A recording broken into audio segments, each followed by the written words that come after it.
El objetivo de este documental es que usted pueda entender lo que es Bitcoin, criptomonedas y la libertad financiera.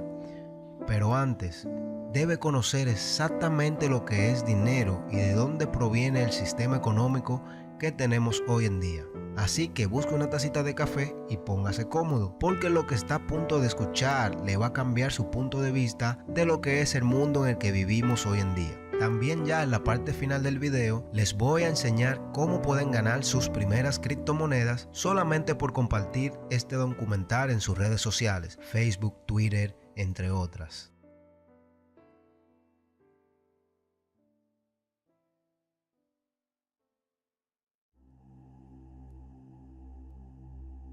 A lo mejor te haces la misma pregunta que una vez me estuve haciendo. Muy en el fondo sabes que algo está mal, que algo está fuera de lugar. Recuerdo que a finales de mi escuela primaria y entrando a la escuela secundaria, bachiller, me sentía un poco incómodo y pensaba en lo profundo de mi mente que algo no estaba bien, pero nunca, en aquel entonces, pude descubrir lo que estaba pasando. Pasaron los años y pude terminar la escuela secundaria con pésimos grados, cosa que no siempre fue así. Recuerdo que en la escuela primaria mis grados fueron súper buenos, por encima del averaje o promedio de los otros estudiantes, pero lamentablemente todo cambió al final. ¿Qué pasó? Esta fue una pregunta que pude contestar ya siendo un adulto de 18 años de edad y después de haber leído el famosísimo libro Padre Pobre, Padre Rico de Robert Kiyosaki. Después de leer ese libro, todo hizo sentido y me di cuenta del porqué de muchas cosas. El mundo no es lo que parece ser. Si todavía me sigues escuchando, es porque de una manera u otra te sientes identificado con mi historia y sabes el punto que quiero discutir y a dónde voy a llegar.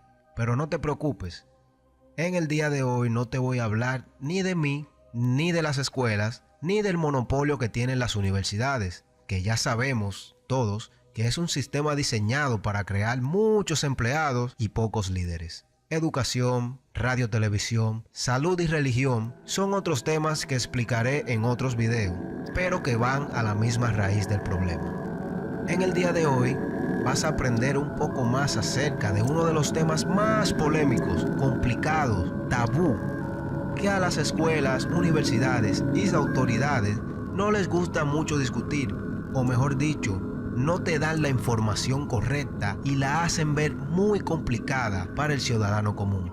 Ese tema se llama dinero, pero también a la misma vez, ya después que entiendas lo que es realmente el dinero, te explicaré la solución llamada blockchain, cadena de bloques, Bitcoin y criptomonedas. Entonces, ¿qué es dinero? ¿De dónde proviene la palabra? ¿Dónde fue printeado el primer papel moneda? ¿Qué es un banco? ¿Cuál fue el primer banco del mundo? ¿Por qué fueron los bancos creados? ¿Y por qué debes de creer lo que te estoy diciendo? ¿De dónde estoy sacando esta información? ¿Y cómo tú puedes saber que es real y no manipulada? No importa quién o no yo sea. Imaginemos que solamente soy otra persona más en el mundo que se siente frustrada e impotente al saber una cruda realidad que nadie, ni en los medios de comunicación, ni en las universidades, ni en las escuelas discuten mucho, o mejor dicho, no la discuten. Entonces, para poder creer lo que te digo, no solamente necesitamos fuentes de informaciones concretas, necesitamos también detenernos varios minutos y hacer un análisis en frío y pensar profundamente en el porqué de las cosas. Si una persona, familia, entidad, tuviera control absoluto del dinero mundial, es decir, poder printear, poder no printear el dinero, ¿qué pasaría? Después de tener todo el dinero del mundo, que ya usted no pueda tener más dinero, después de ahí, ¿qué usted quisiera tener?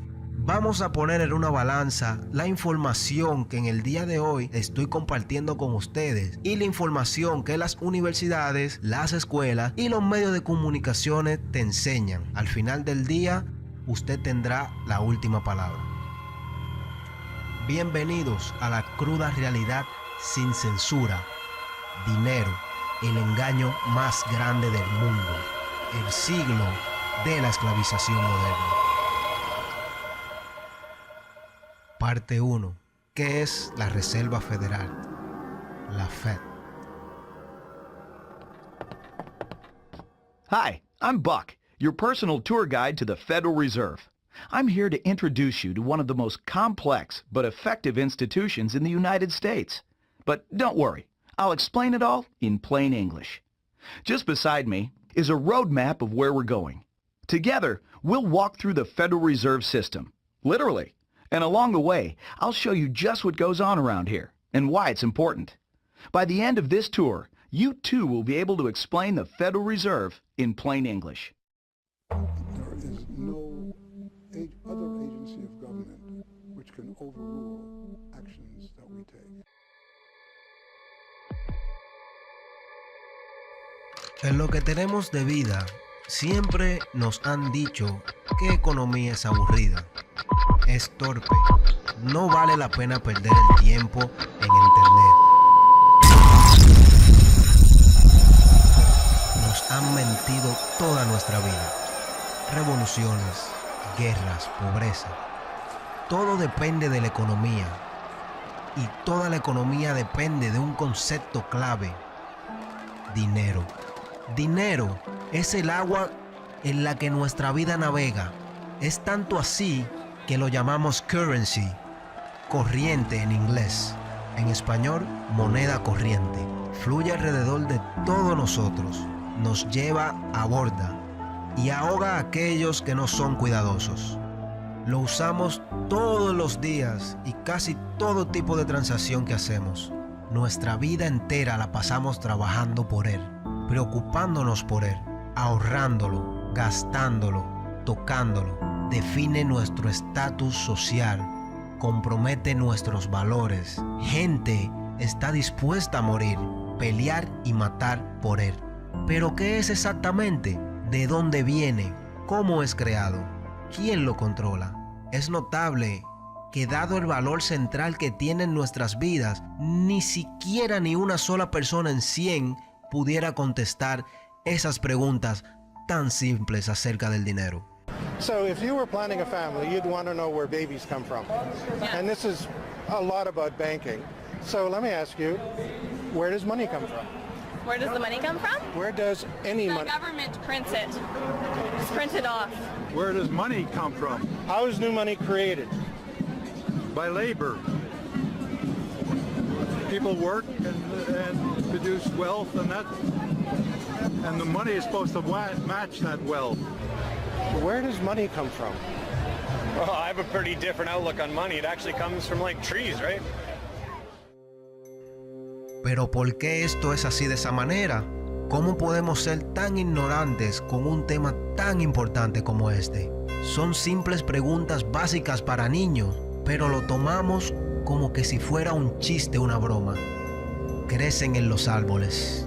Ese estado de ignorancia tan profundo no puede venir de manera natural. Desde niños siempre somos curiosos acerca del mundo y ansiosos en saber cómo funciona todo, y lo que pudiera dirigir a un mejor entendimiento de cómo el mundo funciona es el conocimiento acerca del dinero, su creación y destrucción.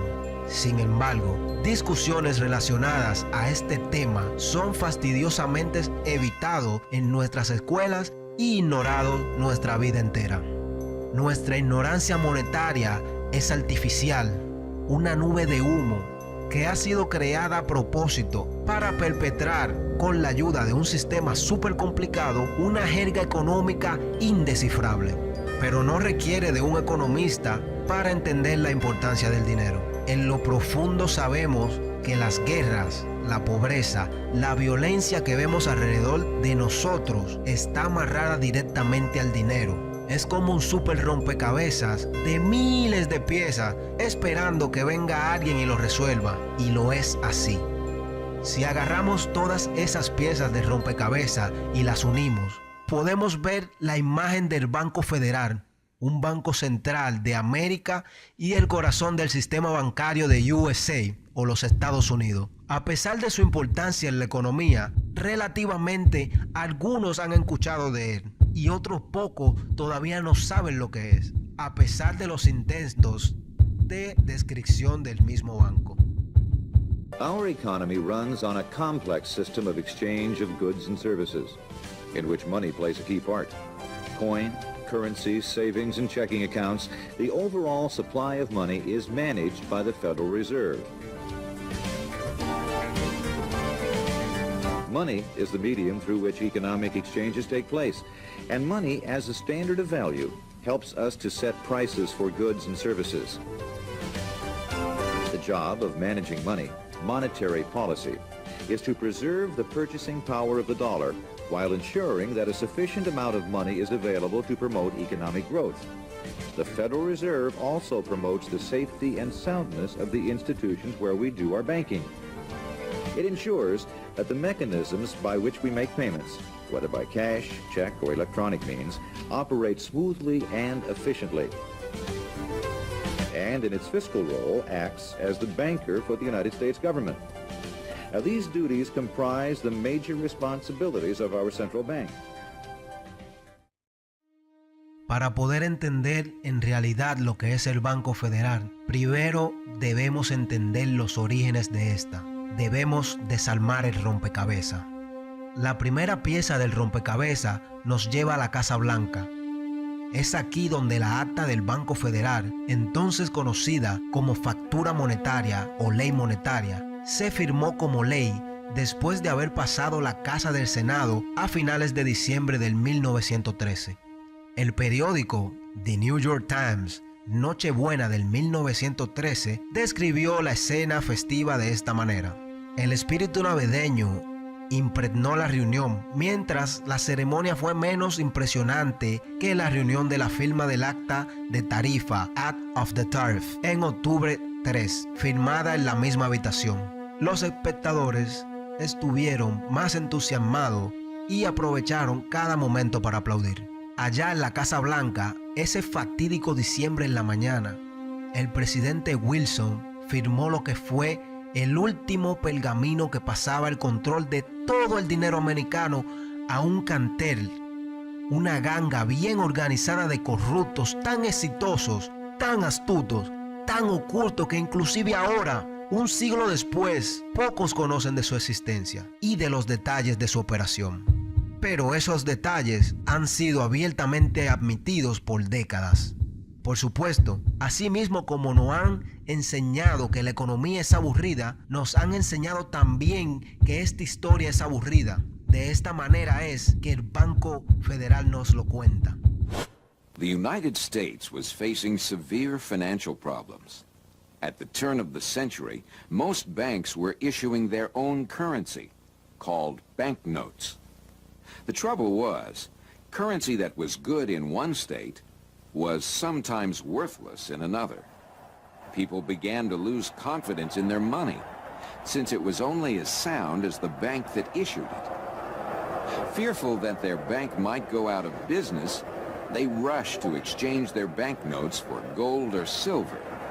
By attempting to do so, they created the Panic of 1907. During the panic, people streamed to the banks and demanded their deposits. The banks could not meet the demand. They simply did not have enough gold and silver coin available. Many banks went under. People lost millions of dollars. Businesses suffered, unemployment rose, and the stability of our economic system was again threatened. Well, this couldn't go on. If the country was going to grow and prosper, some means would have to be found to achieve financial and economic stability.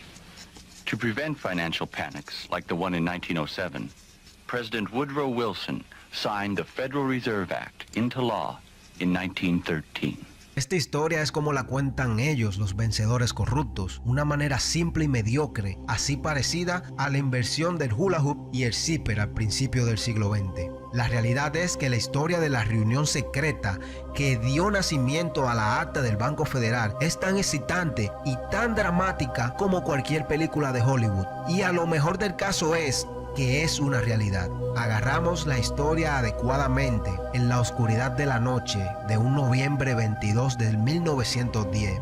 un grupo de los millonarios más poderosos de América habían abordado un tren privado en rumbo a Hoboken, New Jersey.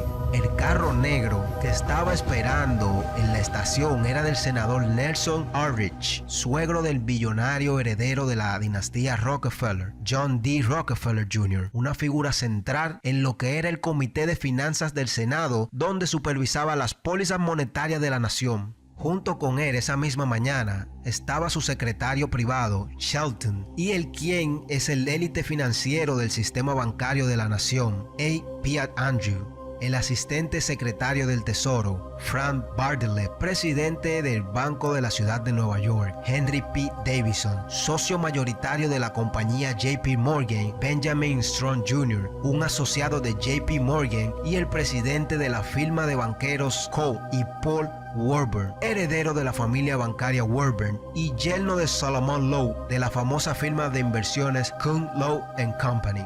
Ya le habían dicho a estos hombres que llegaran uno a uno después del atardecer para así de esa manera llamar menos la atención. Claro, hacer esto en secreto era tan importante para este grupo que ni siquiera usaron sus apellidos, solamente sus nombres en el transcurso del viaje para así de esa manera mantener su identidad lo más oculta posible de su sirviente y del equipo que lo esperaba. El movimiento descuidado de cualquiera de ellos pudiera haber llamado la atención de la voraz prensa de Nueva York, que en aquel entonces, especialmente en esos tiempos de reforma monetaria y bancaria, estos eran vistos como punto clave de la nación. Una reunión de todos estos magnates hubiera sido la super noticia del momento, y así lo fue. El destino, la isla Jekyll, en la costa de Georgia, hogar del prestigioso club de la isla Jekyll, quienes miembros eran los Morgans, los Rockefellers, los Warburgs, los Rothschilds. Su propósito, Davidson dijo a los intrépidos reporteros del periódico local que se habían percatado de la reunión, que se iban de cacería de patos, pero la realidad era que iban a preparar la reforma del sistema bancario de la nación en secreto.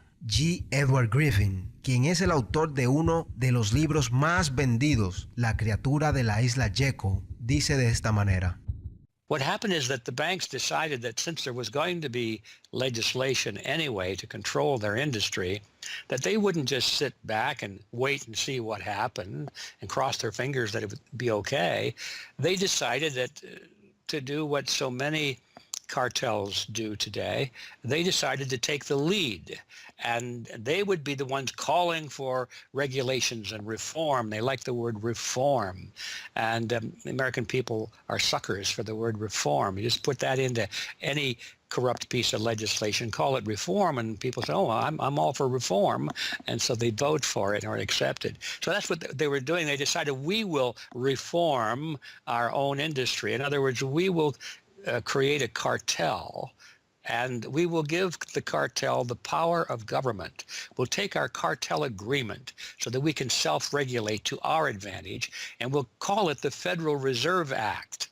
And then we'll take this cartel agreement to Washington and convince those idiots there to pass it into law. And that basically was the strategy. It was a brilliant strategy. Of course, we see it happening all the time, and certainly in our own day today, we see the same thing happening in other cartelized industry. Right now, we're watching it unfold in the field of healthcare, but at that time, it was banking, all right? And so the banking cartel wrote their own rules and regulations, called it the Federal Reserve Act, got it passed into law, and it was very much to their liking because they wrote it. And in essence, what they had created is a set of rules which made it possible for themselves to regulate their industry, but they went even beyond that. In fact, it's clear to me when I was reading their letters and their conversations at the time and the debates that they never dreamed that Congress would go along and also give them the right to issue the nation's money supply. I mean, not only were they now going to regulate their own industry, which is what they started out as wanting to do, but they got this incredible gift that they didn't dream would be given to them, although they were negotiating for it. And that was Congress gave them the authority to issue the nation's money. And Congress gave away the sovereign right to issue the nation's money to the private banks. And so all of this was in the Federal Reserve Act, and the American people were joyous because they were told and they were convinced that this was finally a means of controlling this big creature from Jekyll Island. Sorprendentemente, la reunión fue todo un éxito. No en conspirar para escribir la legislación que eventualmente se convertiría en el Acta de la Reserva Federal, pero sino que pudieron mantener la conspiración totalmente secreta del público por muchas décadas. Fue reportada en 1916 por Bertie Charles Forbes, el escritor financiero que luego fundaría la que es hoy en día la famosa revista Forbes, pero esta nunca fue admitida completamente hasta cuarto de siglo después, cuando Frank Vanderlip escribió una admisión casual de la reunión en febrero 9, 1935, en la edición matutina de los sábados. Fui secretamente y furtivamente, como cualquier otro conspirador. No siento que sea ninguna exageración hablar de nuestra reunión secreta en la isla Jekyll, que fue la ocasión en la cual se planeó la concepción de lo que es hoy en día el sistema de la Reserva Federal. Idearon un plan tan amplio, tan ambicioso, que incluso ellos mismos dudaron de su aprobación en el Congreso. Vanderlip lo puso de esta manera: el descubrimiento de nuestro plan, sabíamos que simplemente no debe pasar, o todo nuestro esfuerzo hubiesen sido en vano. Si hubiese sido expuesto públicamente que nuestro grupo tuvo una reunión en particular en donde se escribió una ley bancaria, esa ley nunca hubiera tenido chance de haber pasado la aprobación del Congreso. Pero entonces, ¿qué exactamente este grupo de conspiradores idearon en esa reunión de la isla Jekyll? Un plan para un sistema bancario central en el cual los dueños del mismo serían estos magnates. Un sistema que organizaría todos los bancos de la nación en un cartel privado cuyo propósito sería el dominio y control de la distribución del dinero. Después de 9 días de reunión, estos banqueros regresaron a sus respectivas oficinas contentos de lo que ya habían logrado. Los detalles del plan cambiaron en 1910 y la eventual aprobación de la ley de la Reserva Federal también, pero las ideas esenciales todavía estaban allí. Esta escena en la isla Jekyll también es solo una pieza del rompecabezas más grande, y como cualquier otra pieza de un rompecabezas, tiene que ser vista desde un punto de vista más grande para así poder ser visible. Para entender las otras piezas de este rompecabezas, tenemos que viajar al pasado, mucho antes de la creación de la Reserva Federal.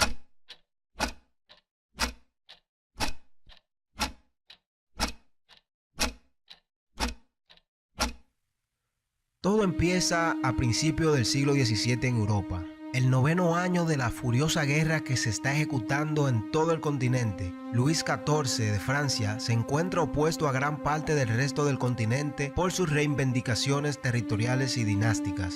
El rey William III de Inglaterra, devastado por la feroz guerra naval, compromete a su corte para reconstruir la naval de Inglaterra. Pero hay un problema: dinero. Los fondos del gobierno han sido totalmente consumidos por la guerra y el crédito del rey William se ha agotado. Banquero escocés William Paterson tiene una propuesta de formar una gran compañía para así de esa manera prestarle 1 millón de libras al gobierno al 6% de interés más 5.000 de impuestos de manejo, con el derecho de una nota emitida. Para el año 1694 la idea ya ha sido ligeramente revisada: un préstamo de 1.2 millones de libras al 8% más 4.000 de gastos de manejo, pero como quiera se dio. El enorme Banco de Inglaterra entonces fue creado.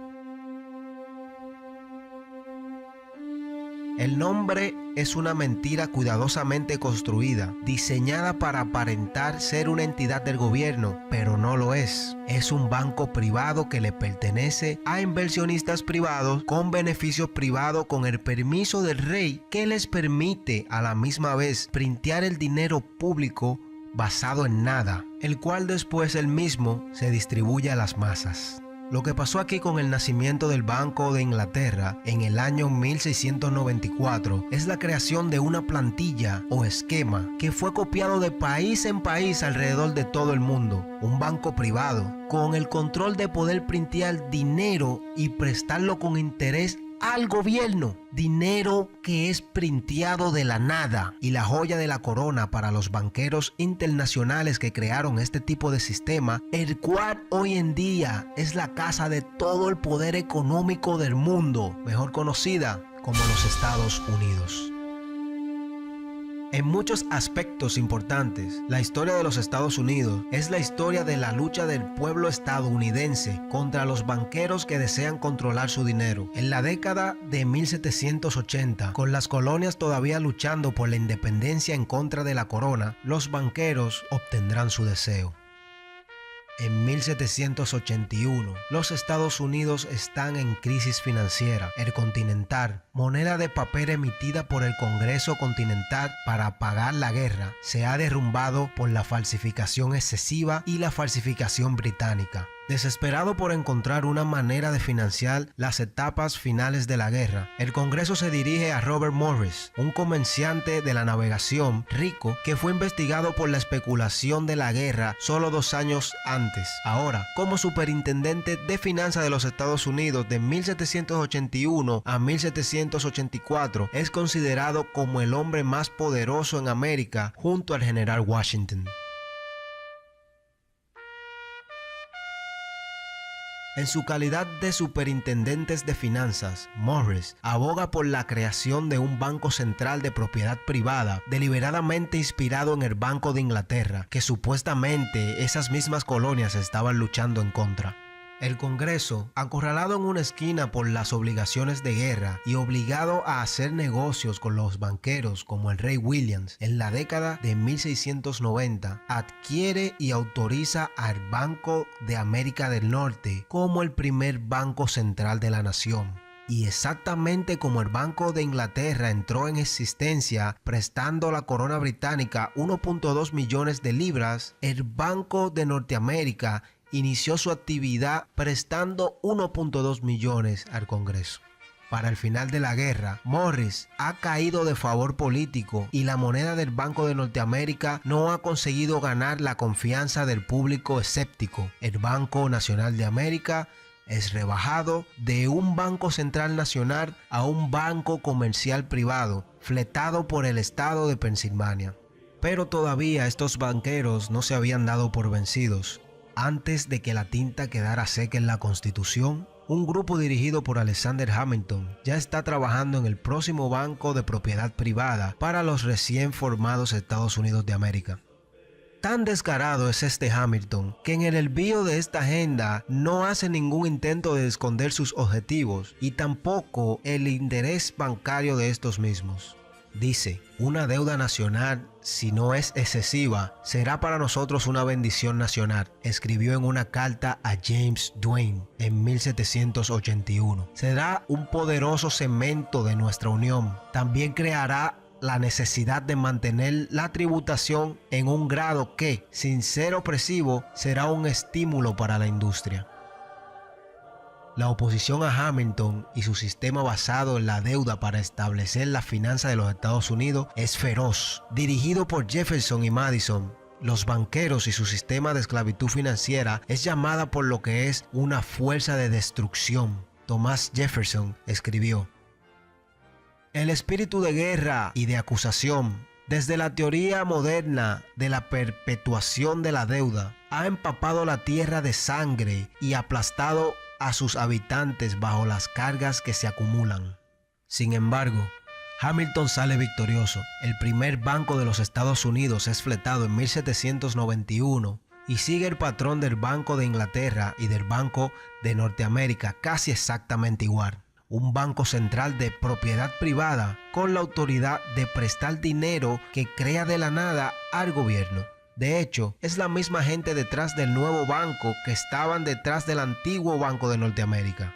Fue Alexander Hamilton, ex ayudante de Robert Morris, quien propulsó por primera vez a Morris para el cargo de superintendente financiero. Y el director del antiguo Banco de América del Norte, Thomas Williams, fue contratado para ser el primer director del Banco de los Estados Unidos. Conoce a los nuevos jefes bancarios. Estos mismos fueron los antiguos jefes bancarios. En los primeros 5 años de existencia de los bancos, el gobierno de los Estados Unidos toma prestado 8.2 millones de dólares del banco y los precios suben un 72%. En 1795, cuando Hamilton deja el cargo, el nuevo secretario del Tesoro anuncia que el gobierno necesita aún más dinero y vende la escasa participación del 20% del gobierno en el banco, convirtiéndola en una corporación completamente privada. Y una vez más, la economía estadounidense es saqueada, mientras que el cartel de bancos privados se ríe todo el camino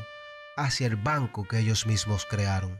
Cuando llega el momento de la renovación del título bancario en 1811, ya los intereses monetarios detrás del banco habían cambiado. Hamilton ya estaba muerto, fusilado en un duelo con Aaron Burr. Los bancos que apoyaban ese poder federalista se les había acabado el poder. El público ya se había percatado de la influencia de poderes extranjeros en el Banco Central y además también se dan cuenta que no tiene sentido tener un banco central en esos momentos de paz. Entonces, se cancela esa renovación de título en el Senado y el banco fue cerrado en 1811. Menos de un año después, Estados Unidos vuelve a estar en guerra con Inglaterra. Después de 2 años de dura lucha, la deuda pública de Estados Unidos casi se había triplicado, pasando de 45.2 millones de dólares a 119.2 millones de dólares. Con el comercio en punto muerto, subiendo los precios, subiendo la inflación y aumentando la deuda, el presidente Madison firma la carta para la creación de otro banco central, el segundo banco de los Estados Unidos, en 1816. Al igual que los otros 2 bancos centrales, la mayoría propiedad privada y se le otorga el poder de préstamo de dinero para el gobierno, más dinero creado de la nada, asimismo, dinero creado del aire. La carta o título bancario de 20 años debe de expirar en 1836, pero el presidente Jackson ya ha prometido dejarla morir antes de la renovación. Creyendo que Jackson no arriesgará su oportunidad para la reelección en 1832, los banqueros remiten un proyecto de ley para renovar la carta del banco en julio de ese mismo año, 4 años antes de lo previsto. Sorprendentemente, Jackson veta, o mejor dicho, cancela la carta de renovación y pone en juego su reelección. En un mensaje de veto, Jackson escribe en términos inequívocos acerca de su oposición al banco.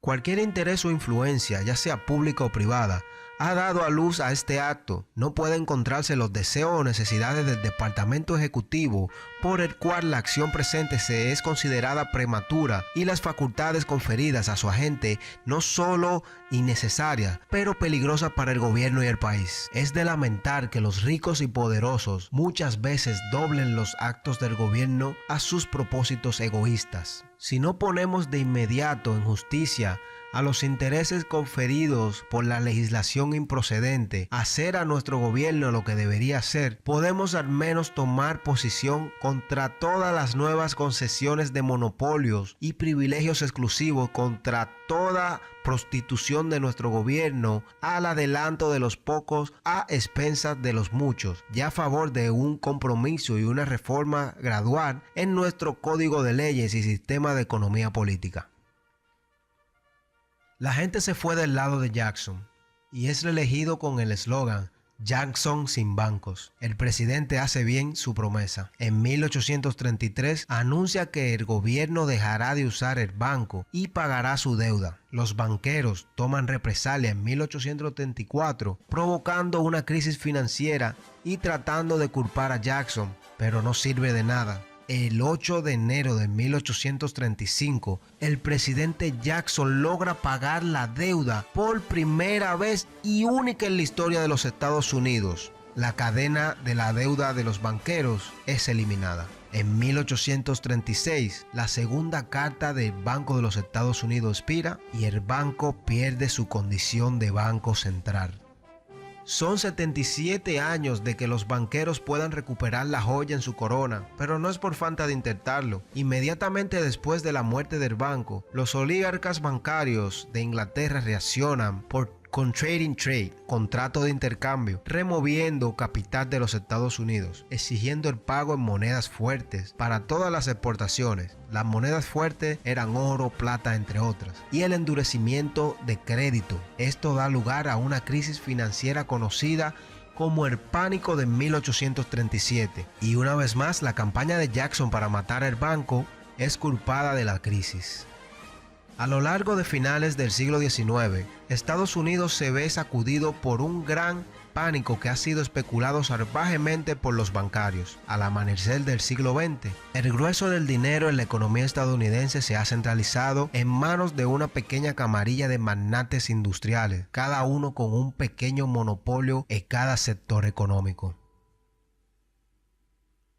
Ahí los Astors en bienes raíces, los Carnegies y los Schwartz en el acero, los Harrimans, Stanfords y Bardi Mills en ferrocarriles, los Mellons y los Rockefellers en petróleo. Como todas estas familias comienzan a consolidar su fortuna, se gravitan naturalmente para el sector bancario y en esta capacidad forman una red de intereses e instituciones financieras que se centraban en gran parte alrededor de un hombre o scion bancario y banquero central informal debido a la falta de bancos, John Pierpont Morgan. John Pierpont Morgan, o Pierpont, como él prefiere ser llamado o prefirió ser llamado, nace en Hartford, Connecticut, en 1837, hijo de Junius Spencer Morgan, un exitoso banquero y financiero. Morgan monta los caballos de su padre en el negocio bancario en 1871 y se asoció en su propia firma, la empresa que eventualmente se convertiría en J.P. Morgan Company.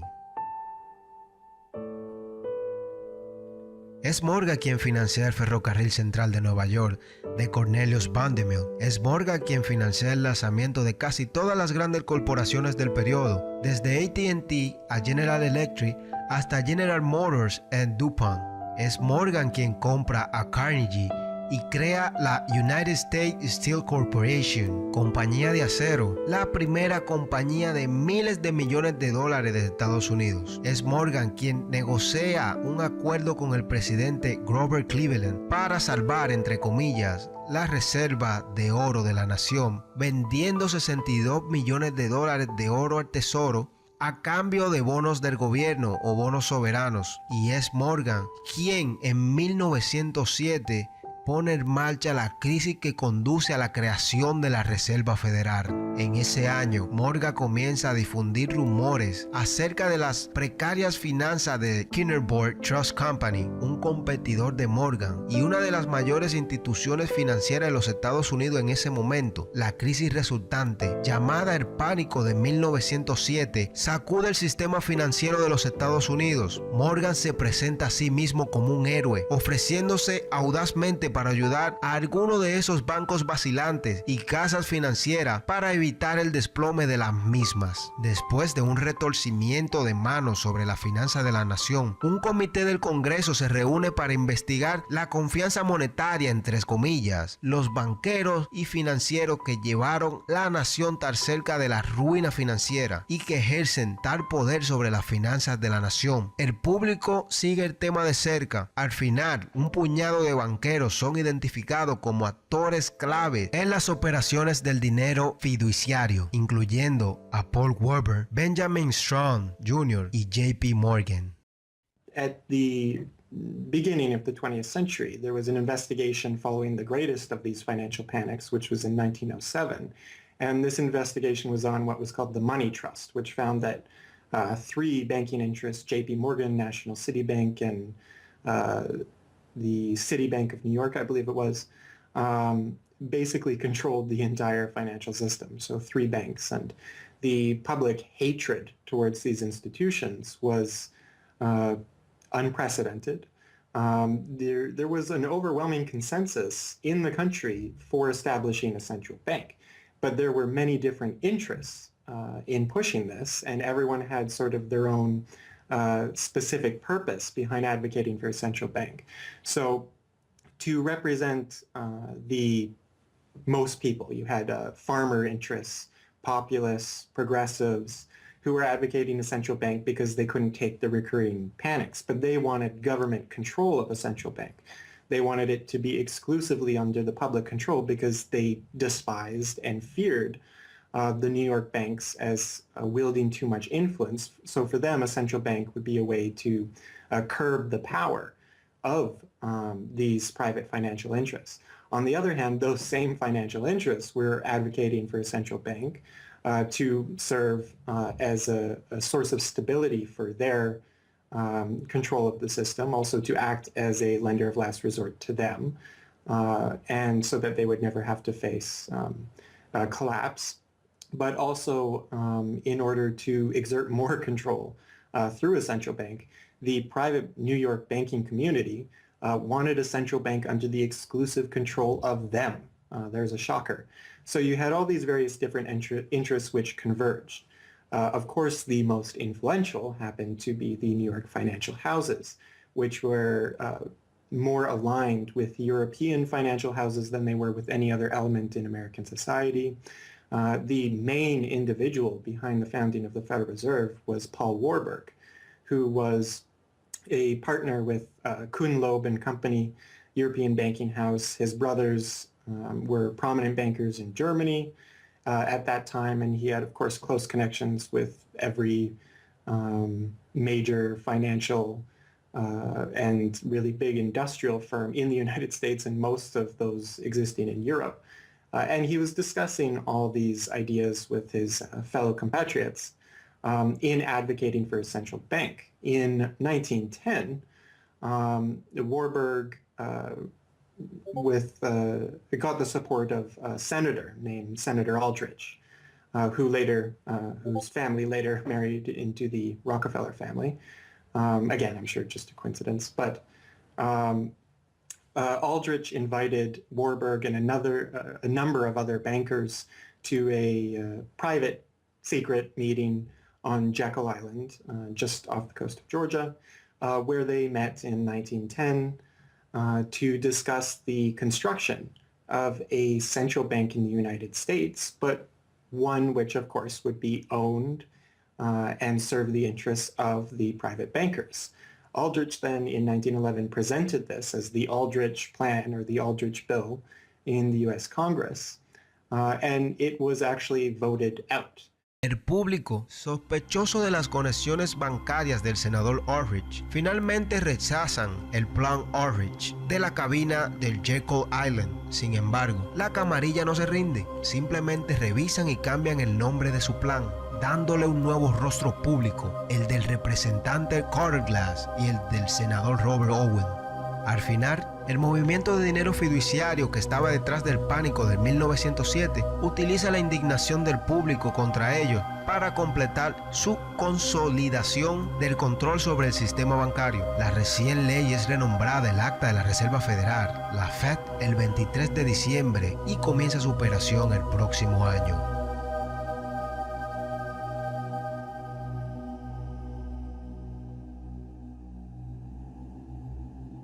Parte 2. ¿Cómo funciona este engaño?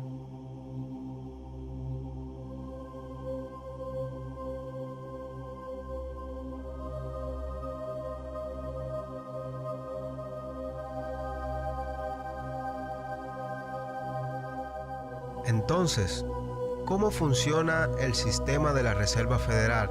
¿Qué hace? ¿Quién la posee y la controla? Estas son las preguntas básicas que llegarían al corazón de la pregunta fundamental. ¿Qué es el dinero?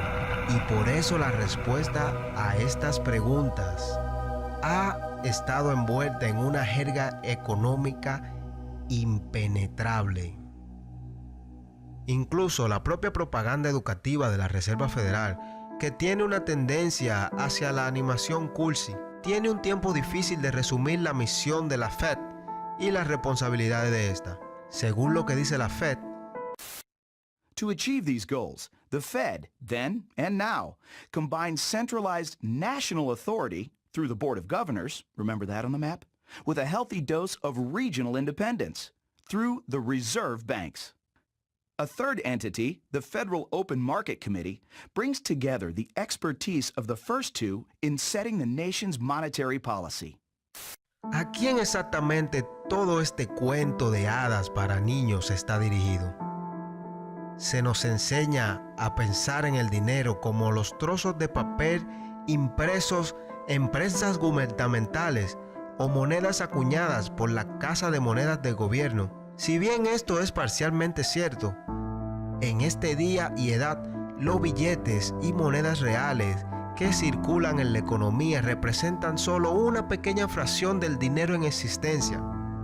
Más de un 90% de la oferta de dinero es en realidad creado por bancos privados como préstamos que se pagan de nuevo a los bancos a interés.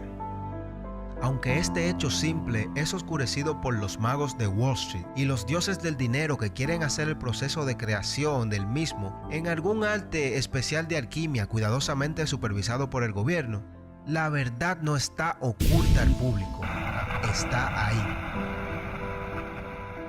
En diciembre de 1977, el Banco de la Reserva Federal de Nueva York publicó otro de sus folletos informativos con sus dibujos animados, tratando de explicar al público en general las funciones del sistema de la Reserva Federal. Allí, en blanco y negro, explican cuidadosamente el proceso de creación de dinero. Los bancos comerciales crean dinero en cheques cuando otorgan un préstamo, simplemente agregando nuevos dólares de depósito a las cuentas en sus libros a cambio de un préstamo del prestatario. Los bancos crean dinero monetizando las deudas privadas de negocios e individuos, es decir, crean cantidades de dinero en contra del valor de sus IOUs, que significa un recibo de que te debo ese dinero.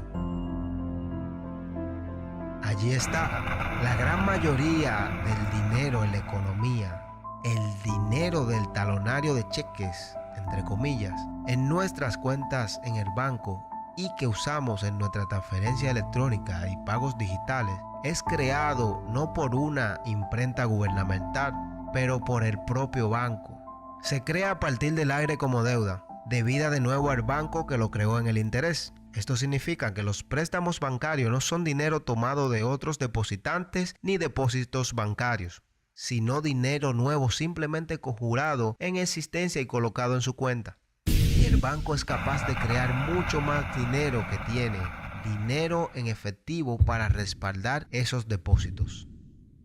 La Fed afirma ser la entidad que supervisa y respalda a la industria bancaria. Se estableció, según su propia propaganda, estabilizar el sistema y evitar que vuelva a suceder las bancarrotas como el pánico del 1907. Throughout much of the 1800s, almost any organization that wanted could print its own money.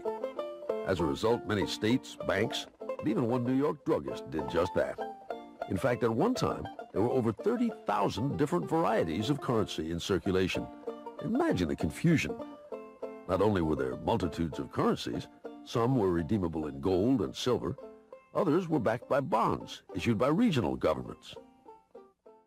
It was not unusual for people to lose faith both in the value of their currency and in the entire financial system.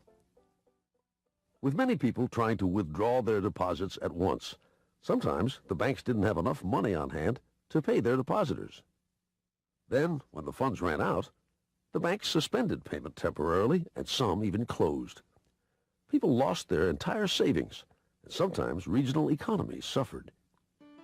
Obviously, something had to be done, and in 1913, something was. And that year, President Woodrow Wilson signed into effect the Federal Reserve Act. This act created the Federal Reserve System to provide a safer and more stable monetary and banking system. Si ese era precisamente su objetivo, no lo logró. Una de las mayores burbujas de la historia de los Estados Unidos ocurrió en 1920, apenas una década después de su creación. El estallido de esa burbuja, por supuesto, llevó directamente a la Gran Depresión y uno de los periodos más grandes de pobreza masiva en la historia de los Estados Unidos. Los economistas han sostenido durante mucho tiempo que la propia Reserva Federal fue la causante de la depresión por su mala administración de la oferta monetaria. Como declaró el expresidente de la Reserva Federal, Bert Bernanke, en un discurso conmemorativo del 90 aniversario del crítico de la Reserva, Milton Friedman. Respecto a la Gran Depresión, tienen razón, lo hicimos, lo sentimos mucho, pero gracias a ti no lo haremos de nuevo. La estabilidad de precios, entre comillas, es otro principio citado del mandato de la Reserva Federal, pero aquí también la Fed ha fracasado completamente en cumplir sus propios estándares. Aside from the banking system, the Federal Reserve has another responsibility that's probably even more important. It's in charge of something called monetary policy. Basically, it means trying to keep prices stable to avoid inflation.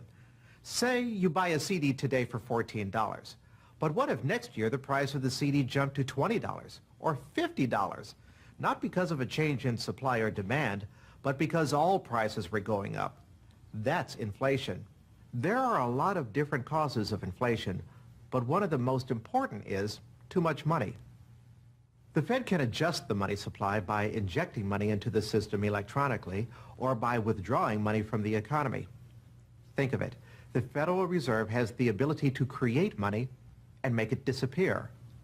What's most important is what happens as a result. Anytime the supply of money is altered, the effects are felt throughout the economy. The Fed's methods have changed over time to take advantage of the latest computers and electronics, but its mission remains the same, to aim for stable prices, full employment, and a growing economy. 100 years ago, in 1913, the Fed was created, and we've marked it with a vertical line there. Consumer prices now are about 30 times higher than they were when the Fed was created in 1913. El papel moneda también es responsabilidad de la Reserva Federal. Por lo tanto, los dólares en circulación no son billetes del Tesoro ni billetes de crédito, sino billetes de la Reserva Federal. Notas de deuda respaldada en última instancia por la propia promesa del gobierno de pagar sus bonos soberanos, entre comillas, garantizados por los propios contribuyentes. En un momento dado, los bancos de la Reserva Federal estaban legalmente obligados a mantener grandes cantidades de oros en reserva para respaldar estos billetes, pero ese requisito fue abandonado y hoy el dinero está respaldado principalmente por títulos públicos. La Fed ya no guarda oro en sus libros, sino certificados de oro emitidos por la tesorería y no valorados al precio al contado de 1.300 por onza troyana, sino un precio estatutario arbitrariamente fijado de $42, 2 entre 9 por onza. But I do have one question. During the crisis or any time that you're aware of, has the Federal Reserve or Treasury participated in any gold swaps arrangements? The Federal Reserve does not own any gold at all. We have not owned gold since 1934. So we have not engaged in any gold swaps. But it appears on your balance sheet that you hold gold. What appears on our balance sheet is gold certificates. When we turned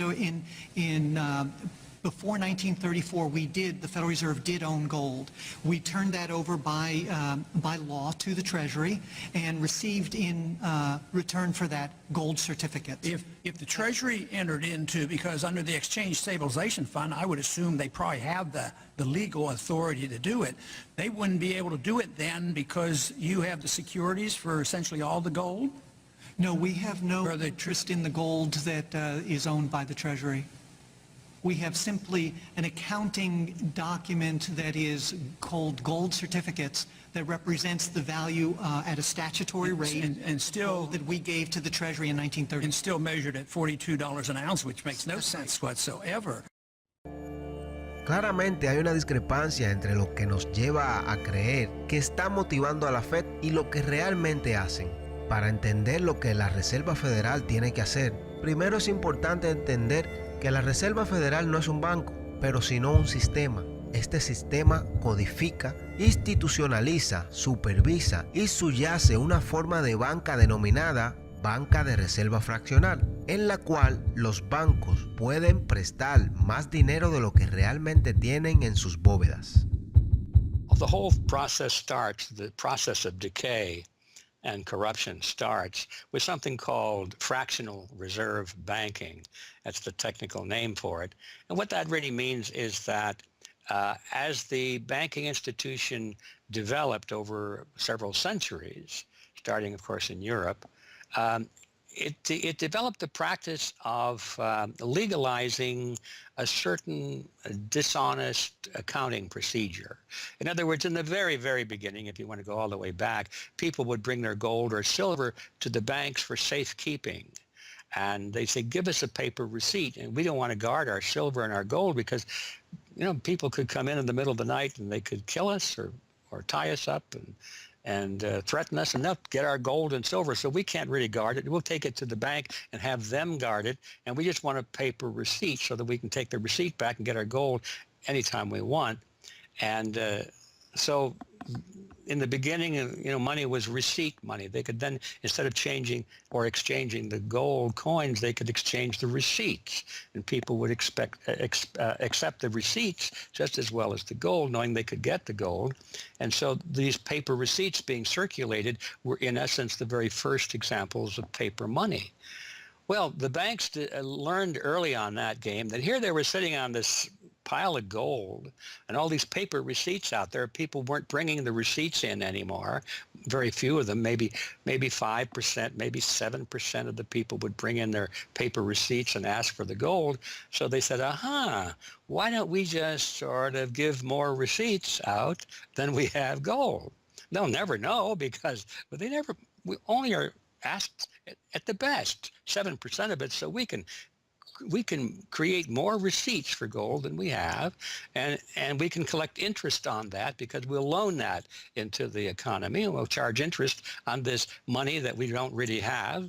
And it's a pretty good gimmick, don't you think? And they, well, yeah, of course. And so that's how fractional reserve banking started. And now it's institutionalized, and they teach it in school.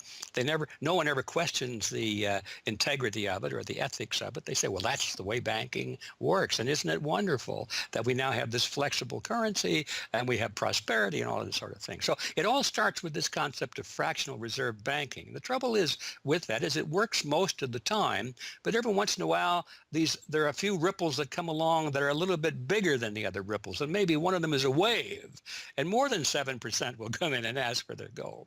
Maybe 20% will come in, or 30%. And well, now the banks are embarrassed because the fraud is exposed. They say, well, we don't have your gold. What do you mean you don't have my gold? I gave it to you and put it on deposit, and you said you'd safeguard it. Well, we don't have it. We loaned it out. So then the word gets out, and everybody and their uncle comes and lines up for their gold. And of course, they don't have it, and the banks are closed. They have bank holidays, and the banks are embarrassed. They go out of business. People lose their savings, and you have these terrible banking crashes that were ricocheting all around the world prior to this time. And that's what caused the concern. One of the things that caused the concern of the American people, they didn't want that anymore. They wanted to put a stop to that. And that was the whole purpose, supposedly, of the Federal Reserve System, was to put a stop to that. But since the people who designed the plan to put a stop to it were the very ones who were doing it in the first place, you can not be surprised that their solution was not a very good one insofar as the American people were concerned. Their solution was to expand it, not to control it, but to expand it. See, prior to that time, this little game of fractional reserve banking was localized at the state level. Each state was doing its own little fractional reserve banking system. Each state, in essence, had its own Federal Reserve. Central banks were authorized by state law to do this sort of thing, and that was causing all this problem. And so the Federal Reserve came along and said, well, no, we're not going to do this at the state level anymore because look at all the problem it's causing. We're going to consolidate it all together, and we're going to do it at the national level. La clave del sistema, por supuesto, es quién controla este increíble poder para regular, entre comillas, la economía, estableciendo requisitos de reserva y centrándose en las tasas de interés. La respuesta a esta pregunta también se ha ocultado deliberadamente. El sistema de la Reserva Federal es una mezcla deliberadamente confusa de intereses públicos y privados, bancos de reserva, juntas y comités, centralizados en Washington y dispersos por los Estados Unidos. So you have the Federal Reserve Board in Washington, appointed by the president. That's the only part of this system that is directly dependent upon the government for input. That's the federal part. that the government, the president specifically, gets to choose a few select governors. The 12 regional banks, the most influential of which is the Federal Reserve Bank of New York, essentially based in Wall Street to represent Wall Street, is representative of the major Wall Street banks who own shares in the private, not federal, but private Federal Reserve Bank of New York. All the other regional banks are also private banks. They vary according to how much influence they wield, but the Kansas City Fed is influential, the St. Louis Fed, the Dallas Fed. But the New York Fed is really the center of this system. And precisely because it represents the Wall Street banks who appoint the leadership of the New York Fed. So the New York Fed has a lot of public power, but no public accountability. It has no oversight. It does not answer to Congress the way that the chairman of the Federal Reserve Board of Governors does. And even then, the chairman of the Federal Reserve Board, who is appointed by the president, does not answer to the president. He does not answer to Congress. He goes to Congress to testify, but the policy that they set is independent. So they have no input from the government. The government can't tell them what to do, legally speaking. And of course, they don't. Do you think it would cause problems for the Fed or for the economy if that legislation was to pass? My concern about the legislation is that if the GAO is auditing not only the operational aspects of our programs and the details of the programs, but is making judgments about our policy decisions, that would effectively be a takeover of monetary policy by the Congress, a repudiation of the independence of the Federal Reserve, which would be highly destructive to the stability of the financial system, the dollar, and our national economic situation. The Federal Open Market Committee is responsible for setting interest rates. Now, this committee, which is enormously powerful, has as its membership the governor and vice chair of the Federal Reserve Board. But the Federal Open Market Committee, most of the membership is the presidents of the regional Federal Reserve banks representing private interests. So they have significant input into setting the interest rates. Interest rates are not set by a public body, they're set by private financial and corporate interests. And that's whose interests they serve, of course. La razón por la que la Reserva Federal hace tantos esfuerzos para hacer que su estructura organizativa sea lo más confusa posible es encubrir los enormes conflictos de interés que están en el centro de ese sistema. El hecho es que el sistema de la Reserva Federal está compuesto por una junta de gobernadores, 12 bancos regionales, un comité de mercado abierto. Los bancos miembros de propiedad privada de cada voto de la Reserva Federal votan sobre la mayoría de los directores del Banco de la Reserva y los directores votan en los miembros para servir en el Comité Federal de Mercado Abierto que determina la política monetaria. Incluso se da a Wall Street un asiento principal en la mesa, con la tradición sosteniendo que el presidente del poderoso Banco de la Reserva Federal de Nueva York sea nombrado el vicepresidente de la FOMC, los Comités Federales de Mercado Abierto, y sea nombrado miembro permanente del comité. En efecto, los bancos privados son los determinantes clave en la composición del FOMC, que regula toda la economía. Según la Fed, sus decisiones de política monetaria no tienen que ser aprobadas por el presidente o cualquier otra persona en los poderes ejecutivos o legislativos del gobierno. O, en las mismas palabras de Alan Greenspan, la Reserva Federal es una agencia independiente y esto significa que no hay otra agencia del gobierno que pueda anular las acciones que tomemos. What is the proper relationship, what should be the proper relationship between a chairman of the Fed and a president of the United States? Well, first of all, the Federal Reserve is an independent agency, and that means basically that there is no other agency of government which can overrule actions that we take. La Fed continúa en sí misma la mitologización para afirmar que no es una institución privada y lucrativa. Esta caracterización es, en el mejor de los casos, deshonesta y en el peor de los casos, una mentira absoluta. Los bancos regionales son ellos mismos corporaciones privadas, como se señala en un fallo de la Corte Suprema de 1928. Instrumentalidades como los bancos nacionales o los bancos de las reservas federales, en los que hay intereses privados, no son departamentos del gobierno, son corporaciones privadas en las que el gobierno tiene interés. Este punto es incluso admitido por el propio asesor de la Reserva Federal.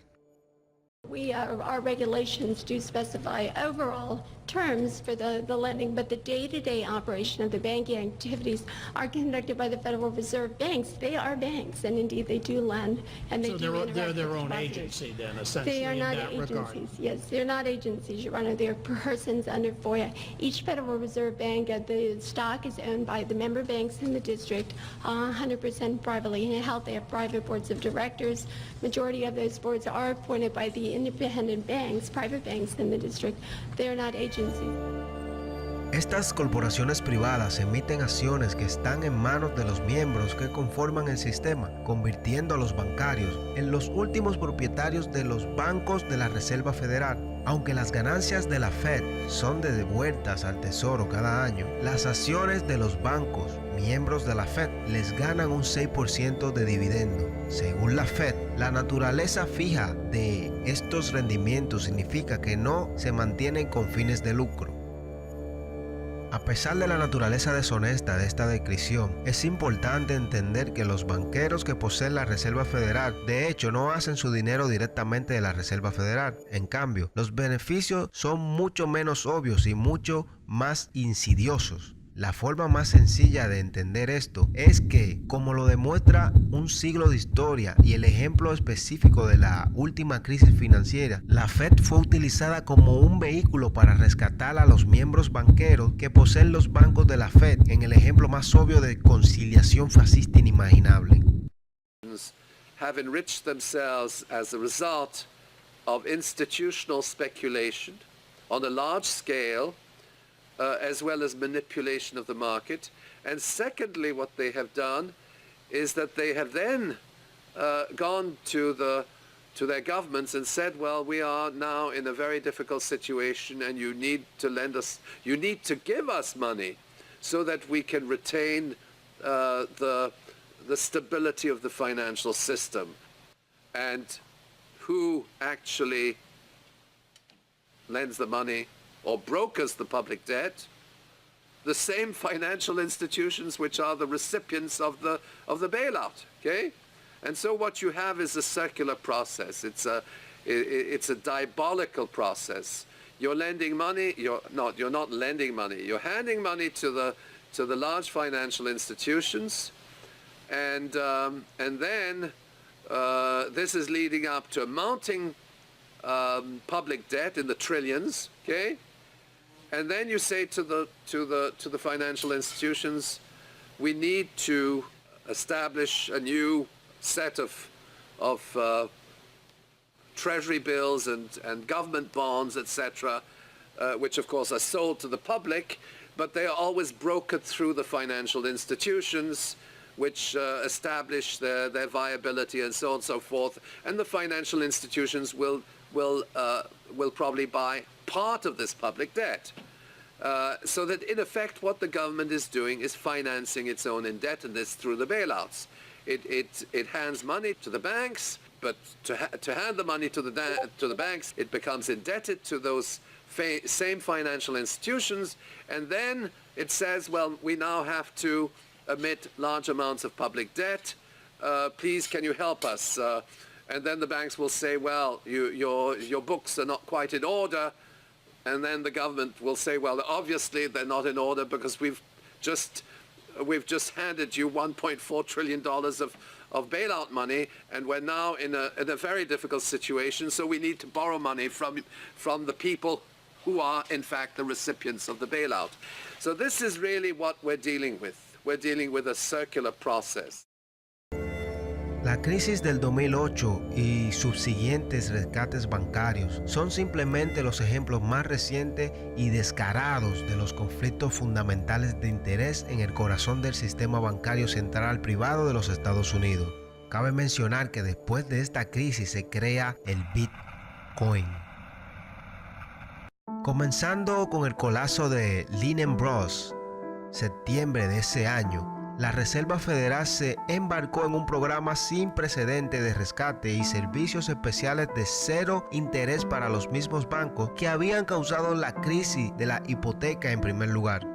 Por la cartelización de la estructura de la Reserva Federal y por lo tanto no por accidente, fueron los mismos presidentes que habían supervisado las prácticas crediticias de sus bancos que terminaron en las posiciones de directores de los bancos de la Reserva Federal que votaron dónde dirigir los billones de dólares en dinero de rescate y, como era de esperar, los dirigieron hacia sus propios bancos.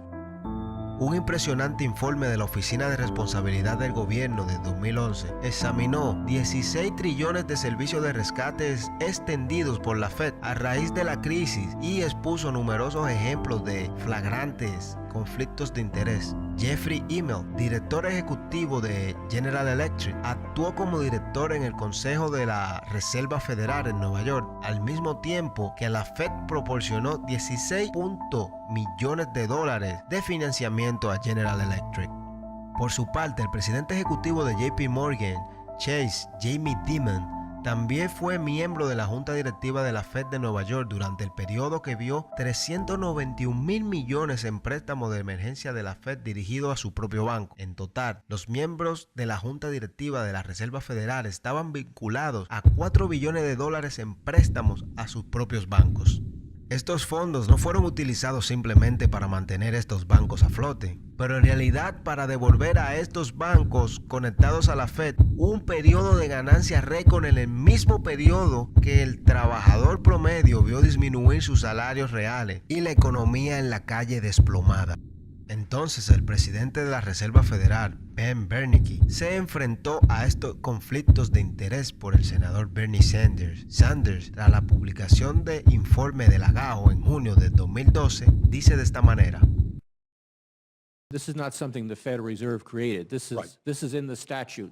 Congress in the Federal Reserve Act said this is the governance of the Federal Reserve, and more specifically that bankers would be on the board. And 6 out of 9. Sorry? 6 out of 9 in the regional banks are come from the banking industry. That's correct. And that is in the law. And right. I'll answer your question, though. The answer to your question is that Congress set this up. We have tried, I think we've made it into something useful and valuable. We do get information from it. But if Congress wants to change it, you know, of course, we will work with you to find alternatives. Bernanke tiene toda la razón. Estos conflictos son, de hecho, en parte de la propia institución, una característica estructural de la Fed que fue respaldada en la ley de la Reserva Federal hace más de 100 años por los banqueros que conspiraron para cartelizar la oferta de dinero de la nación. Esta es una razón más por la cual la Reserva Federal debe de ser eliminada.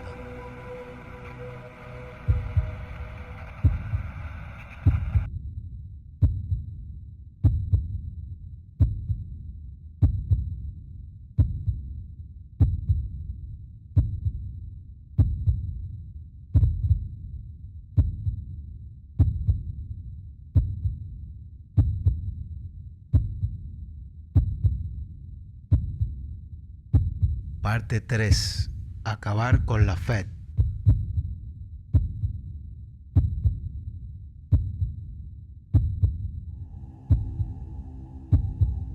Ahora sabemos que durante siglos la gente de los Estados Unidos han estado en guerra con los oligarcas bancarios internacionales. Esa guerra se perdió en 1913 con la creación de la Reserva Federal.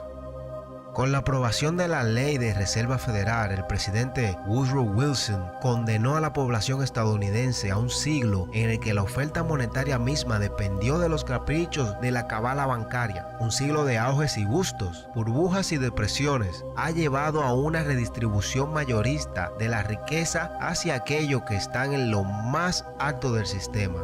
En el fondo, las masas trabajan en pobreza relativa. Los hogares de un solo ingreso se convierten en hogares de doble ingreso por necesidad. Su calidad de vida se erosiona lentamente a medida de que los billetes de la Reserva Federal que pasan por dólares son devaluados. Peor aún, el fraude mismo perpetúa el persistente mito de Alexander Hamilton de que una deuda nacional es necesaria en lo absoluto. Estados Unidos está ahora encerrado en un sistema mediante el cual el gobierno emite bonos para generar los fondos para sus operaciones, los bonos que están respaldados por la tributación de la mano de obra del público. Los perpetradores de este fraude, mientras tanto, permanecen en las sombras, ignorados en gran parte por el público en general, que podría reconocer instantáneamente al último galán de Hollywood o a Idol of Pop, pero no tienen ni idea de lo que hace el jefe de Goldman Sachs, ni la Reserva Federal de Nueva York, ni tampoco quiénes son. Esta cabala no obedece ninguna nacionalidad, ni filosofía, ni credo, ni código de ética. Ni siquiera están motivados por la codicia, sino por el poder que el control de la oferta de dinero inevitablemente trae consigo. After a person has all the money in the world that you could possibly use to buy anything you want, what's left to capture your imagination? And the answer, of course, is power. Power over people. Now, money is power over people, but there's another power over people as well, and that is the political power, the social power. And I think this has now become the dominant driving force of these people. They've already got the money. They've got it locked down. Now they're striving for this new world order, as their name for it. They want all of the world into one political unit, which they dominate, not only with money, but with military and psychological means and education and media and propaganda. They want total control over every human on the planet. And by golly, they're moving pretty rapidly in that direction. No tardó mucho tiempo en despertar su deseo de poder. En 1921, apenas 7 años después de que la Fed comenzó a operar, la misma élite bancaria conectada a JP Morgan que fundó la Reserva Federal incorporó una organización llamada el Consejo de Relaciones Exteriores con el objetivo de hacerse cargo del aparato de política exterior de los Estados Unidos, el Departamento de Estado. Aunque hoy en día solo hay 4,000 miembros en la organización, su número de miembros incluye 21 secretarios de defensa, 18 secretarios del Tesoro, 18 secretarios de Estado, 16 directores de la CIA y muchos otros altos funcionarios gubernamentales, oficiales militares, élites empresariales y por supuesto los banqueros. El primer director del CFR fue John W. Davis, abogado personal de JP Morgan y millonario por derecho propio. Juntos con sus organizaciones hermanas en Gran Bretaña y en otras partes del mundo, estos grupos trabajarán hacia lo que llamaron un nuevo orden mundial de control financiero y político total, dirigido por los propios banqueros.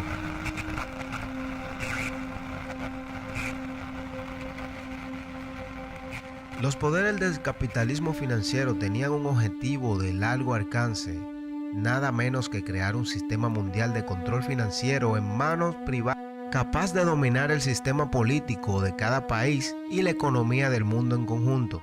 Este sistema debía ser controlado de manera feudal por los bancos centrales del mundo, actuando de concierto mediante acuerdos secretos alcanzados en frecuentes reuniones y conferencias privadas. La meta del sistema sería el Banco de Pagos Internacionales de Basilia, Suiza, un banco privado controlado por los bancos centrales del mundo, que eran ellos mismos corporaciones privadas. Es por eso que los banqueros y sus socios en el gobierno y los negocios conspiraron para provocar la crisis del 2008, no por la búsqueda del dinero, sino por el poder. De la misma manera que los banqueros usaron el pánico de 1907 para consolidar su control sobre la oferta monetaria, esperan utilizar la crisis del 2008 y los pánicos subsiguientes que ellos mismos han creado para consolidar su control político.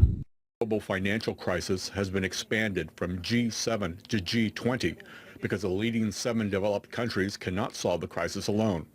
This expanded meeting raises the question whether a new global financial system will be created. So is this some sort of a new world order, which Gordon Brown kind of alluded to? British Prime Minister Gordon Brown has described the quote-unquote guiding principles to be addressed at the summit. They are transparency, sound banking, responsibility, integrity, and get this, global governance, unquote. I think a new world order is emerging, and with it the foundations of a new and progressive era of international cooperation. La conclusión inevitable que fluye necesariamente de la verdadera comprensión de esta situación es que el sistema de la Reserva Federal tiene que ser enviado a la papelera de reciclaje de la historia. Después de un siglo de esclavitud, es hora de que el público estadounidense finalmente deseche las cadenas de deuda de los banqueros. If there was ever a point in human history to start questioning alternatives, this would be it. And to think that where we are and simply say, oh, well, this is the best of our options. How many of the best options lead to self-destruction? Doesn't sound like a best option. I think that with a world of 7 billion people, we can probably come up with something better than a system in which a few thousand people benefit so much at the expense of everything else on this world, and at the expense of the potential for the future of mankind. They're leveraging our future. And so long as we accept this way of thinking, so long as we accept these institutions as having dominance, that's the direction we'll be going. So I think reform is a good way to try and stall and to push back directly against the expanding and evolving power structures. But radical change is what's really needed, and that has to be built from the bottom up. But I think that these two processes can and should go together in parallel. Si has llegado tan lejos, felicitaciones. Ahora estás mejor informado sobre la historia económica de los Estados Unidos y la verdad sobre la Reserva Federal que el 99% de la población. Recuerden que esto es un esquema que empezó en Europa y se ha propagado exitosamente en todo el mundo. El objetivo de este cartel no es solamente los Estados Unidos, pero sino, como ellos mismos dicen, un nuevo orden mundial. Y ya están empezando por la India. Fíjense ahora lo que está ocurriendo en India, la desmonetización de 2 de los billetes de banco más grandes de la India, que constituían más del 80% de la moneda circulante, ha dejado a millones de ciudadanos sin efectivo. Por esto, esos ciudadanos hicieron largas colas en cajeros automáticos a cualquier hora del día, y en muchos de esos cajeros automáticos se replicaba el mismo inconveniente. Miles de cajeros aún no estaban reconfigurados para emitir justamente la nueva serie de billetes de otro tamaño, las 2.000 rupias justamente.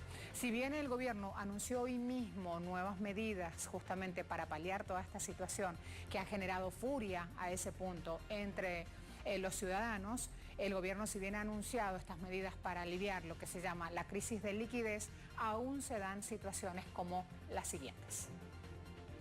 He estado buscando un cajero automático desde las 11 de la noche. Yo he sido capaz de encontrar uno solo, que ahora son casi las 4 de la mañana. Hay un pequeño inconveniente en este momento, pero al menos nuestro futuro será asegurado. Son las 3:30 de la mañana y mi mujer está llamando desde el hospital y preguntando cuándo voy a volver. ¿Qué están haciendo? Estamos en dificultades, no he comido ningún alimento. Solo espero que pueda conseguir algo de dinero de alguna manera.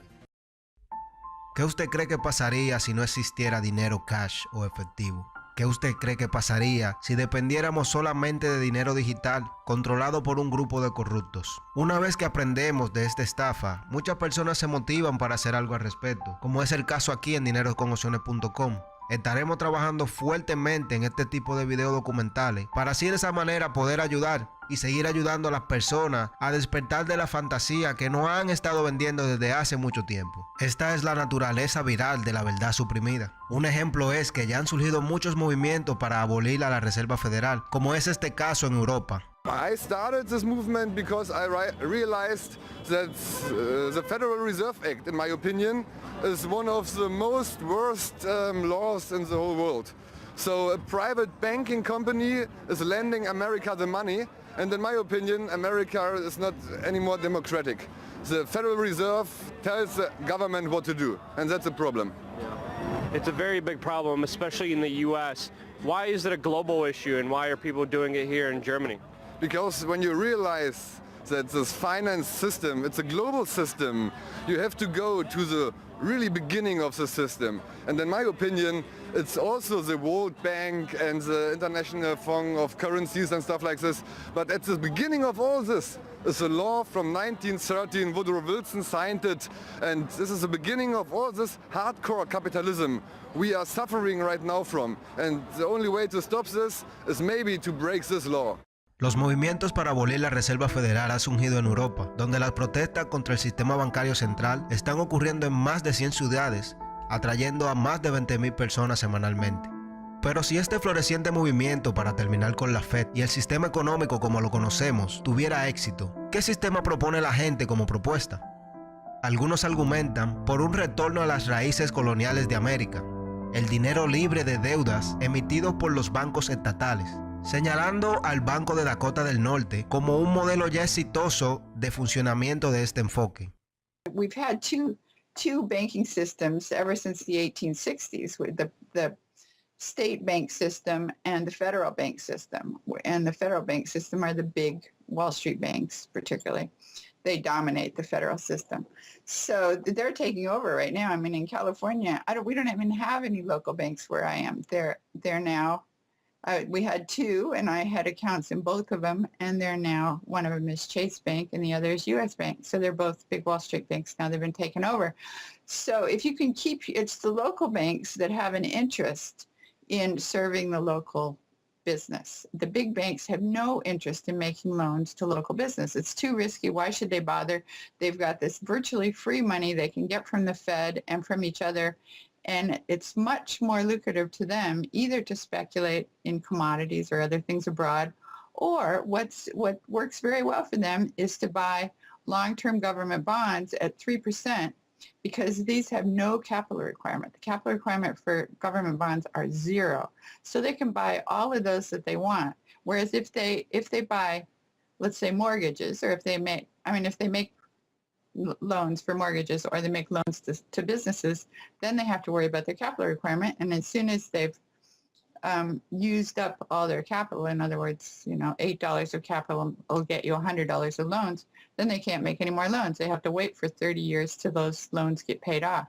So what they do, if they do buy mortgages, is sell them off to investors. And so that was the whole mortgage-backed securities scam that we've seen. They had no motivation to make sure that these borrowers were actually sound borrowers. They just wanted to make a sale, so they sold the stuff to the unwary investors who might be somebody in Iceland or Sweden or pension funds. Yeah, so that didn't work out so well. So a state bank with the partnering with the local banks can provide the capital, can help them with capital. In North Dakota, the state bank guarantees the loans of the local banks, allowing them to make much bigger loans than they could otherwise. And the state bank provides liquidity to the small banks. That's why the small banks, the local banks, aren't making loans to small business right now, because they don't know that they can get money from the other banks as needed. The way banking works is they make the loan first. If you have credit lines to many different businesses, and if they all hit up their credit lines at once, you're going to run out of money. So you don't dare do that unless you know that you can get short-term loans from the other banks. And what's happening right now, even though there's $1.6 trillion in excess reserves sitting on the books of the big banks, they're not available to the little banks. And the reason is because the Fed is paying 0.25% interest on those reserves. So the banks have no incentive to lend them to the little banks. Why let go of them when you can make just as much keeping them, and then you still have your reserves, and you can use them as collateral to buy bonds or something that'll make you more money. So the whole system is messed up. And in North Dakota, the Bank of North Dakota provides the liquidity for these local banks. Well, 22 years ago in Ithaca, New York, I noticed that a lot of people, friends particularly, had skills and time that were not being employed or respected by the prevailing economy. And while we had much desire to create things and trade them with each other, and many services we could provide to each other. We didn't have the money. So, since I have a background in graphic design, journalism, and arrogance, I went to my computer and designed paper money for Ithaca, New York. Designed pretty colorful money, with pictures of children, waterfalls, and trolley cars, and denominated in hours of labor. 1 hour note, half hour, quarter, eighth hour note, 2 hour note. And then began to issue to each of the pioneer traders who had agreed to be listed in the directory a specific starter amount. And the game began. An hour has been worth an hour of basic labor, or 10 US dollars, which at that time, 20 years ago, was double the minimum wage. People who usually expect more than $10 per hour of their service can charge multiple hours per hour, but the denomination puts between us as residents of our community that reminder that we are fellow citizens, not merely winners or losers scrambling for dollars. And it introduces us to each other on the basis of these skills and services that we have, that we are more proud to provide for each other than often is the case with a conventional job, just the stuff we have to do to get the money to pay the bills. So through that trading process, that more intimate scale process within the community, we're more easily able to become friends and lovers and political allies. It's an inspiring story, and tell people about how much money has circulated through this community. I mean, it's important for people to understand just how successful this has been. Because we're not a computer system, we don't have a specific volume of trading recorded, but by the grapevine, by phone surveys, and over the years watching the money move, we were able to guess very reliably at several $1 million equivalent of this money has transacted over those years, making loans without charging interest up to $30,000 value, which is the fundamental monetary revolution in our system. Then as well making grants of the money to over 100 community organizations. Otros argumentan por las monedas cuya naturaleza matemática les impide ser conjurados a la existencia siempre que un gobierno federal les dé la gana de hacerlo. Bitcoin o criptomonedas. What people have to understand about Bitcoin is that it's a completely decentralized network. There's no central server, there's no controlling company, there's no office. It's just free software that anyone can download and start running on their computer anywhere in the world. And that the Bitcoins themselves can be transferred to or from anyone, anywhere in the world. And it's impossible for any bank or government or entity to block you from sending or receiving those Bitcoins. There's a limited supply of those Bitcoins. There will never, ever, ever be more than 21 million Bitcoins. And so because, like everything, the price is set based on supply and demand, because the supply of Bitcoins is limited and the demand is increasing as more and more people start to use them and more websites start to accept them, the price of Bitcoins in terms of dollars is going to have to increase even a lot more than the $500 per Bitcoin that it is today. Are there any drawbacks at all to the idea of using a cryptocurrency? If you're part of the current power elite that can just print money at will to spend on whatever you feel like, then yeah, the world switching over to Bitcoin is probably not going to benefit you. But if you're one of the normal people that aren't working for the Federal Reserve or any central bank that's printing money to pay to your friends and that sort of thing, then a Bitcoin world is a wonderful thing for you. Criptomonedas, bancos estatales, crédito autoemitido. Estas y muchas otras soluciones han sido propuestas y muchas de ellas están en uso en diferentes localidades. La cuestión del dinero y de cómo debe crearse es quizás la pregunta más grande que enfrenta la humanidad. Sin embargo, es una que ha sido casi completamente eliminada de la conversación nacional hasta hace poco. Por primera vez en memoria, la gente vuelve a unirse a la cuestión monetaria y la política estadounidense está en el umbral de una transformación casi inimaginable hace apenas 2 décadas. Y así, El resto de la historia está ahora en nuestras manos. Una vez que entendamos la estafa que ha tenido lugar, la consolidación gradual de la riqueza y el poder en manos de una élite de pocos oligarcas bancarios y el creciente empobrecimiento de las masas, usted puede optar en seguir bajo el mismo sistema que lo está suprimiendo, o puede aportar a la causa solamente por darle like y compartir este video. Como ya había dicho en la primera parte de esta serie, el objetivo de este documental es el entendimiento del dinero desde otro punto de vista, para entonces de esa misma manera poder llegar a entender lo que es Bitcoin y las criptomonedas. Las criptomonedas no es más que una nueva oportunidad que la humanidad nunca había tenido de poder escapar del sistema en el que vivimos, una matriz que ha sido esparcida como virus en toda Latinoamérica y el resto del mundo. Muy pronto viene el nuevo video documental explicando la revolución mundial, Bitcoin y criptomonedas, aquí en dineroconopciones.com. También estaremos aportando nuestro granito de arena. Tenemos un fondo en criptomonedas totalmente dedicado a esas primeras personas que compartan este documental en sus redes sociales.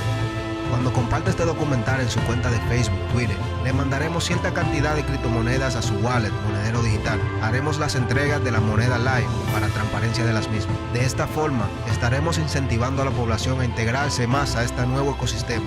Ojo, este fondo es limitado y solamente podrá reclamar la moneda después de 48 horas de haber compartido el video. Verificaremos manualmente la cuenta de los ganadores y solamente es permitido compartir una sola vez por cuenta. Más detalles en la descripción de este video. Recuerda también que si usted considera que estamos aportando valor para liberarnos de este sistema que nos manipula, únetenos y difunde esta información para mostrarle al mundo que podemos ser libres realmente. Recuerden que la educación no cambia el mundo, cambia a las personas que van a cambiar el mundo. Muchísimas gracias.